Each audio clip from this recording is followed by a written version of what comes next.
High ন্যাস্টাশিয়াম, এই শীতে তোমরা কে কে করেছো? আমার কাছে টোটাল 3টে গাছ রয়েছে। তার মধ্যে 2টো ওই ভেরিগেটেড পাতার আর একটা যেরকম নর্মাল গ্রিন পাতা হয় ওরম।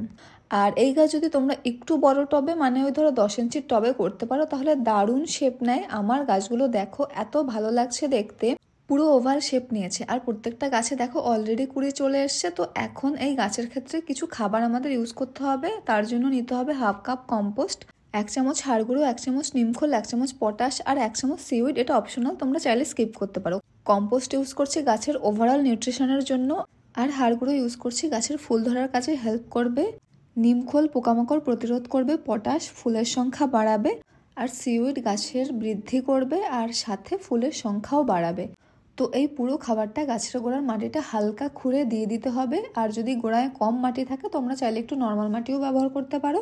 আর নাস্টারশিয়াম গাছ কিন্তু সারাদিনের রোদ ভীষণ ভালোবাসে। তো আজ আসি তাহলে, চলো টাটা।